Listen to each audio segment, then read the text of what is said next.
Исәнмесез, мөхтәрәм тыңлаучылар. Бүген 2025 елның 27 ноябрь пәнҗешәмбе көне атна кичен. Әнкарада 14 сәгать. Сез турыдан-туры эфирда Төркия авазы радиосының татар телендәге тапшыруларын тыңлыйсыз. Безнең программа 19 метрлык кыска дулкынның 15360 кГц ишлыгыннан 42 дәрәҗә көнчыгыш юнәлешендәге Түрксат 3 һәм Түрксат 4 яршиннәре белән 3 тапкыр w.trtdinle.com интернет адресы аша һәм кесә телефоннарының TRT Dinle тыңла кушымтасыннан Вот из радио каналыннан тапшырыла. Тапшырубызның бүгенге чыгарылышында соңгы хәбәрләрдән соң Төркиянең тышкы сәясәте программасын һәм татарларның Төркиягә мөхаҗирлеге язмасын тәкъдим итәрбез.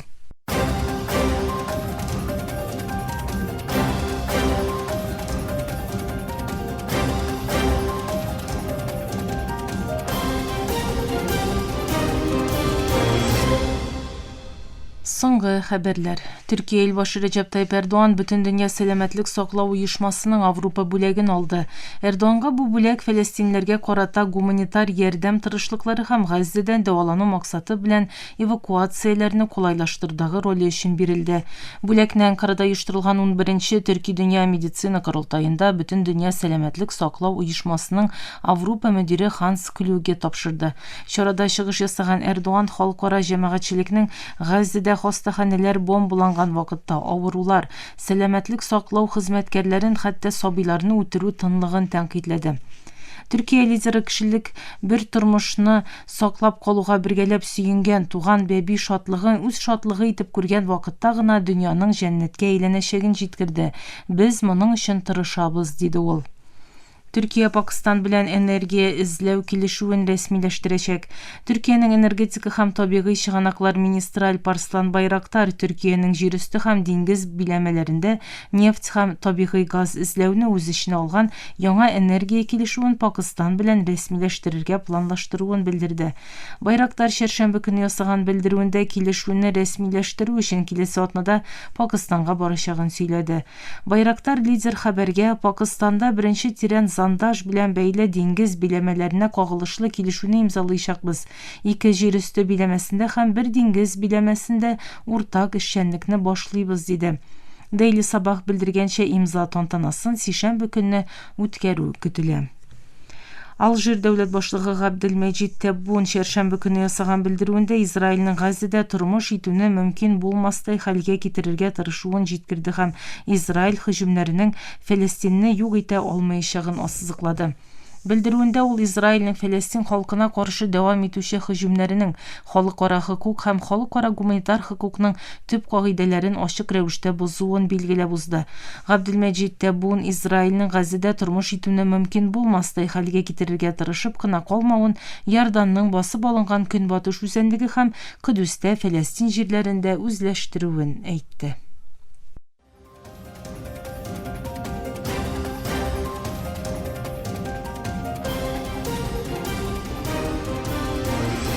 Төркия авазы дулкыннарында соңгы хәбәрләр тыңлыйсыз.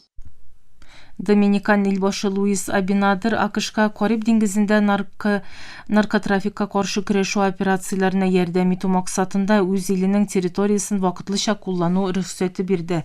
Абинадер чәршәмбе көнне Санто-Домингога килгән АКШ саклану министры Пит Хексет белән уздырылган матбугат конференциясендә без АКШка Сан-Исидро һава базасы һәм Лас-Америкас халыкара аэропортының билгеле зоналарын очкычларга ягулык салу, җиһазлар һәм техник персоналны күчерү өчен логистика максатында кулланырга вакытлыча рөхсәт бирдек, дип әйтте. Бу белдерү Пентагонның Кариб диңгезе һәм Тын океанда наркотик ташу белән шөгыльләнүе уйланылучы көймәләргә юнәлтелгән һөҗүмнәре дулкыныннан соң килә. АКШ көчләре сентябрьдән бирле 20дән артык һөҗүм оештырды, нәтиҗәдә кимендә 83 кеше үлде.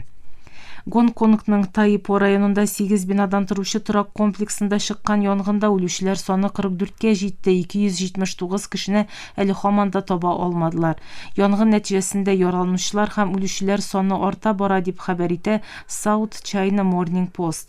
Янгын чәршәмбе көн уртасында башлана, 1900дән артык фатир булган комплекста ремонт бара һәм моның өчен тыштан куелган бамбук корылмалар аркасында ут бик тиз тарала. Җирле янгын сүндерү хезмәт хезмәте белдерүенчә, хәзергә кадәр 44 кеше, шул исәптән бер янгын сүндерүче вафат булды. Хастаханәгә салынган 45 кешенең хәле әле һаман да авыр. Комплекста ут капкан 7 бинадан 3-се контроль астына алынса да, 4-сендә янгын дәвам итә. Анда 4 меңләп кеше яшәве фаразлана.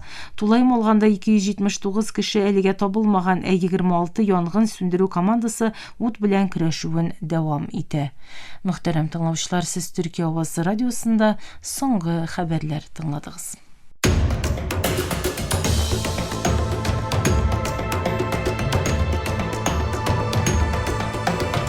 41 телдә дөнья хәбәрләре trtworld.com адресында.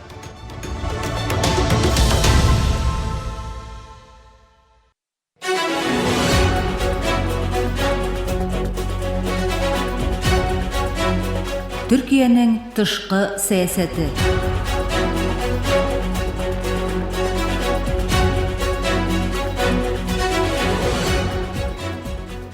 Төркиянең тышкы сәясәте тапшу тезмәбезнең бүгенге чаралашында Ферат Дижля су килешмәүчәнлеге, Төркиянең тотышы һәм яңа хезмәттәшлек чоры темасына тукталып узарбыз. Халыкара мөнәсәбәтләр белгече, фәннәр докторы Җәмил Дуач Ипәкнең мәсьәлә турындагы аңлатмасын тәкъдим итәбез.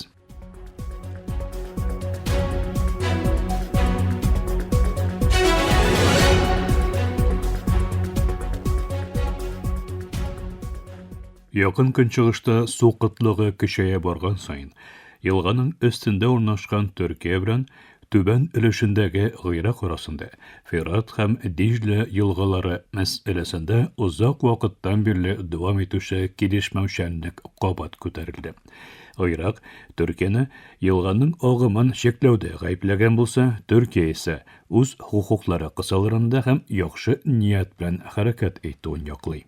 2024 елда Илбашы Рәҗәп Тайип Эрдоганның Гыйрак сәфәре вакытында су хезмәттәшлеге мәсьәләсендә кыса килешүне кул куелуы белән бурылыш ноктасы яшанды һәм бу тарихи 2025 елга килешүнең юлын ачты. Юридик буларак Анкара тигез һәм мәгъкүл максатка ярашлы куллану принцибына басым ясый. Төркиянең сәясәте 2 елганы бөтен килеш комплекслы идара ителергә тиешле бердән-бер һәм бер-берсенә бәйле мәйдан буларак карый. Биратта Гыйрак һәм Сүрия узган 10 елларда Төркиягә каршы кайбер террор хәрәкәтләрен яклаган булса да хәтта Анкара суны корал итеп кулланудан тайпылган һәм елгаларның агымын дәвам иттереп, диалогка кагылышлы яхшы ниятле тугрылыгына басым ясаган. Күрсәткечләр Төркиянең күршеләрен судан мәхрүм итмәве сүзләрен хуплый. Төркия Ферат Дижля елгаларының топлам агымының якынча 60%-ын тәэмин итә. Фәкать бары тик 29%-ын куллана. Бу да түбән мәйданга мөһим миктарда су китүен күрсәтә. Гыйрак исә якынча 36%-лык өлешен кертә. Нигездә Дижля елгасының кушылдыклары аша.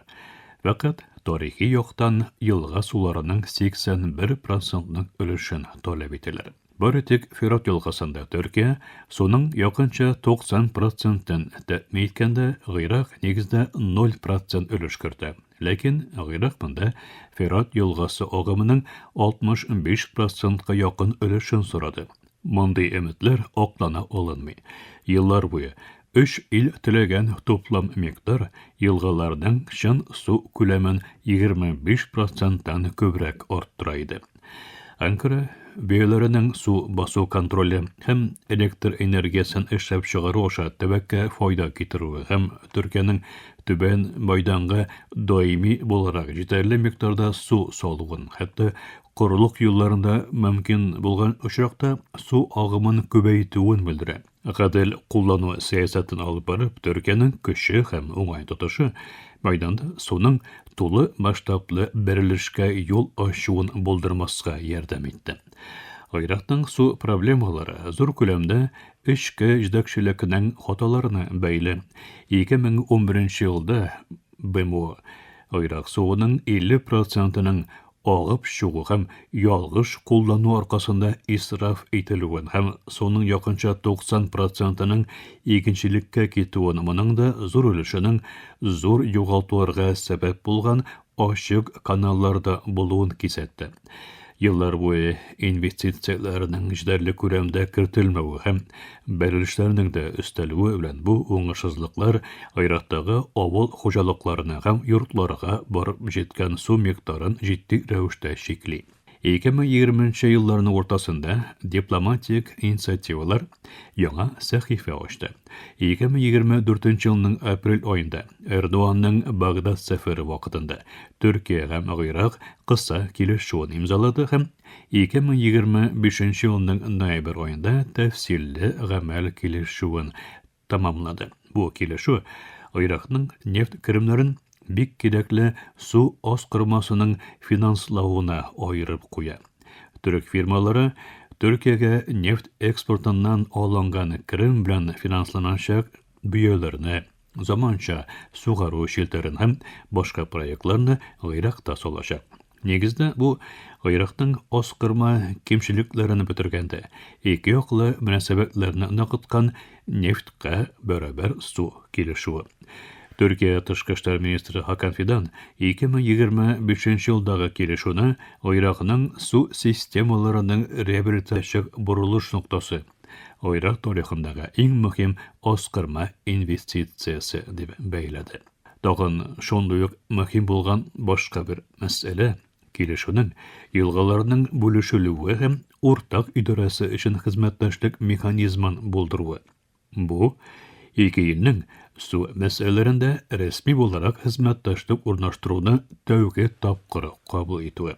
Анкара һәм Багдад арасындагы атмосфера һәр ике хөкүмәтнең дә климат үзгәрешләре һәм региональ корылыкның ноль табышлы көндәшлек урынына хезмәттәшлекне зарар кылуын кабул итүе белән сизелерлек дәрәҗәдә яхшырды.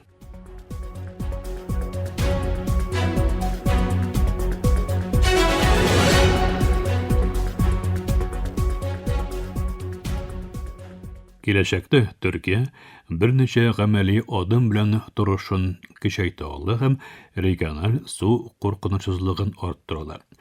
Хезмәттәшлеккә нигезләнгән дипломатияне алып бару, даими диалог һәм күзәтүчәнлек юлы белән 2024-2025 еллардагы килешүләрне камилләштерү, килешенгән аскырма проектларының вакытында төгәлләнүен тәэмин итү Анкара белән Багдад арасындагы ышанычны ныгытачак. Уртак күзәтү һәм мәгълүмат алмашуын үстерү, Гыйрак белән хезмәттәшлек урнаштырып, елга агымнарын һәм су куллануны бергәләп күзәтүне тәэмин итү һәм 3 этаплы планның рухын торгызу яңартып җибәрү. Су куллануның нәтиҗәлелеген арттыру, Гыйракның сугару системасын заманчалаштыру, модернизацияләү һәм су югалтуын азайту тырышуларына булышлыкны дәвам иттерү.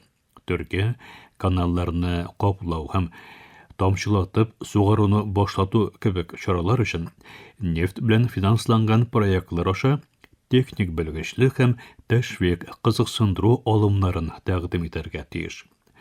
Төркиянең гадел бүлешү мәсьәләсендәге йөкләмәсен үтәүне дәвам итү, Төркиянең су агымнарын салып җибәрү һәм хезмәттәшлек керешүләре мәсьәләсендә үтә күренмәүчәнлек Анкараның су җыю турындагы гаепләүләрне кире кагарга мөмкин. Төркиянең топлам агымга өлеше һәм кулланудагы чекләүләре кебек хакыйкатьләргә басым ясауы Төркиянең дипломатик торышын ныгытачак. Климат үзгәреше фаразларын су планлаштыруга кертү, Төркия өстәмә су саклагычы, суны саклау һәм корылыкка каршы көрәш чараларына капитал салырга һәм корылык вакытында су бүлешүен тәртипкә салучы сыгылмалы килешүләр өчен Гыйрак белән хезмәттәшлек урнаштырырга тиеш. Үзгәрүчәнлеккә әзер булып, һәр ике ил дә корылык йөген гадел рәвештә тигезрәк бүлешә ала. Шушы адымнарны ясап, Төркия су хукукларын яклаганда, хезмәттәшлеккә нигезләнгән су идарәсендә лидерлыкта күрсәтә ала. Бу баланслы стратегия Ноль суммалы көндәшлекнең түгел әгадел һәм нәтиҗәле куллануның. Узак вакытлы перспективада Ферат Дишле килешмәүчәнлегенең чишелеш ачкычы булуына кагылышлы Төркиянең карашын тотышын ныгыта.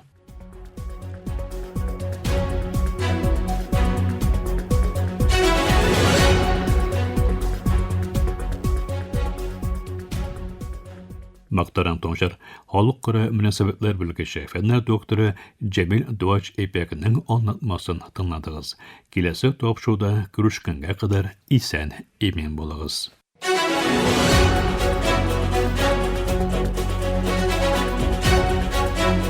Төркиянең тышкы сәясәте.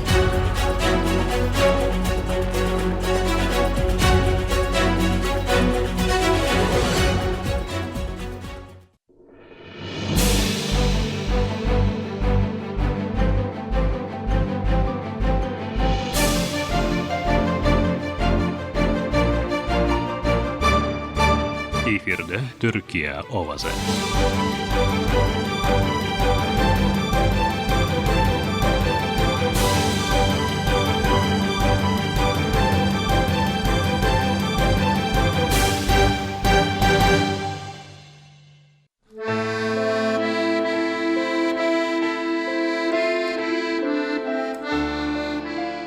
Татарларның Төркиягә мөхаҗирлеге.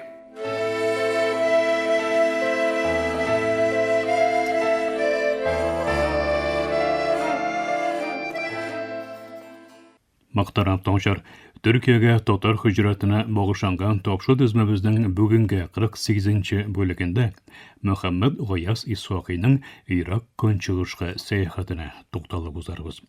Үткән язмада Гаяз Исхакыйның якын көнчыгыш илләренә сәяхәте турында әйтеп искә алган идек. Бу язмада исә аның Ирак көнчыгышка булган сәяхәте турында сүз барачак.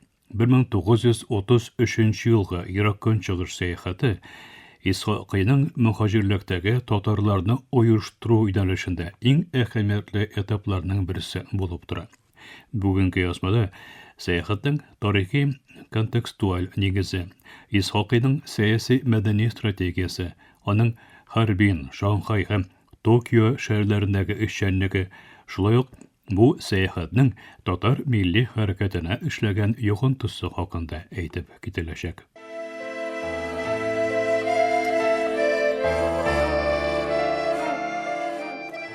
20нче гасырның 1920-1930 елларында, хәтта кайсы бер җирләрдә патша хөкүмәте дәврендә, Манчжурия һәм Кытайның башка шәһәрләрендә татарлар җәмгыятьләре төзелә. Харбин, Шанхай, Владивосток өлкәләрендәге мәчетләр, мәктәпләр, хәйрия җәмгыятьләре татар телен, дини гырыф-гадәтләрне һәм милли кимлекне саклауда зур роль уйный. Ирак көнчыгыш татарларының төп үзенчәлекләренә килгәндә, күпчелек көнчыгыш Кытай тимер юлын төзүче эшчеләр һәм сәүдәгәрләр. Аларның Совет Рәсәе белән элемтәләре акрынлап өзелә бара. Идеологик юнәлешләрдә таркалу күзәтелә һәм большевик пропагандасының йогынтысы арта. Бу шартларда Исхакыйның сәяхәте диаспора өчен мөһим идеологик һәм сәяси фактор буларак формалаша. Ирак көнчыгыштагы татар мөхаҗирләре арасында Харбин шәһәре аеруча мөһим урын алып тора. Исхакый Харбинга 1933 ел башында килә һәм биредәге татар җәмгыятының активлыгын югары бәяли. Аның чыгышлары имамнар, җәмәгать эшлекләре арасында киң яңгыраш таба. Исхакыйның Харбиндагы эшчәнлегенең төп юнәлешләре Совет режимының мусульманнарга каршы сәясәтен фаш итү. Ул большевикларның Идел Урал төбәгендә ислам институтларын юк итүен конкрет, анык мисаллар белән аңлата. Монда ул Идел Урал дәүләтчелеге идеясы һәм төрки бердәмлек фикеренә нигезләнгән чыгышлар ясый. Исхакый тарафыннан күтәрелгән мәсьәләләрдән берсе мәгариф мәсьәләсе. Гаяз Исхакый мәктәпләрнең милли характерда булуын, балалар өчен яңа дәреслекләр кирәклеген ассыклый. Шулай ук ул матбугатның роли хакында белдереп үтә. Татар газетларын аңлатуны мөхаҗирләрнең иң әһәмиятле бурычы дип таба. Харбин Исхакыйның диаспораны оештыру эшчәнлегендә мөһим борылыш ноктасы була.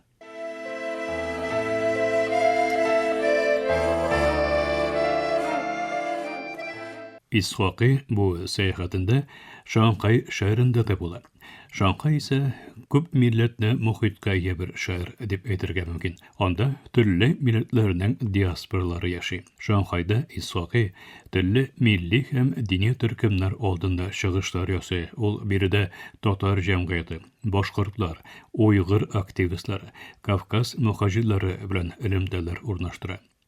Исхакыйның ясаган чыгышларында төп фикерләре түбәндәгедән гыйбарәт була.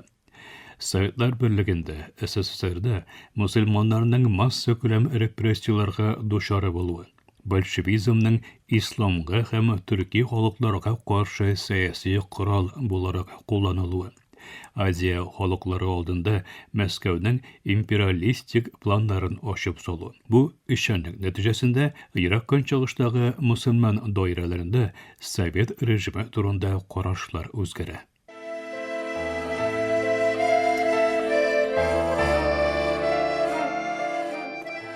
Сәяхәтнең иң әһәмиятле өлешләреннән берсе Исхакыйның Япониягә килүе була. Токио ул чорда СССР Советлар Берлеге сәясәтенә каршы торучы зур Азия дәүләтләренең берсе була. Япон галимнәре, дипломатлары һәм журналистлары белән очрашулар Исхакый өчен фикри дипломатия мәйданына әверелә. Япониядә Исхакый ислам дөньясы һәм төрки халыклар тарихы турында лекциялар укый. Япон матбугатына Идел Урал төркиләренең хәле турында мәгълүмат бирә. Япониянең Азия сәясәтендә мусульман дөньясы белән хезмәттәшлек мөмкинлекләрен тикшерә. 1935 елга кадәр дәвам иткән бу озын сәяхәт татар милли хәрәкәтенә түбәндәге йогынты ясый. Ирак көнчыгыш татарлары арасында милли бердәмлек арта. Исхакыйның Идел Урал концепциясе Азиядә дә таралыш таба. Совет пропагандасына каршы көчле фикри фронт формалаша. Татар матбугаты активлаша һәм татарларның халыкара күренеше киңәя. Бу сәяхәт Исхакыйны мөхаҗирлектәге татарлар өчен лидер буларак таныткан бер вакыйга булып тора. Мөхтәрәм тыңчылар, фәннәр докторы Ильяс Мифтахов әзерләгән токшы тезмәбезнең киләсе чаралышында очрашу өмете белән исән имин булыгыз.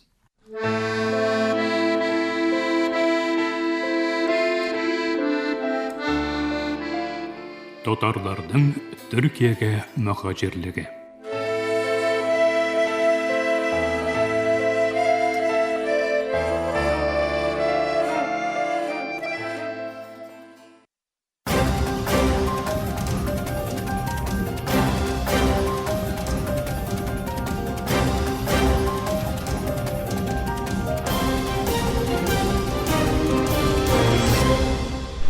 Мөхтәрәм тыңлаучылар, Төркия Аваз радиосының татар телендәге тапшырулары шушының белән ахырына якынлашты.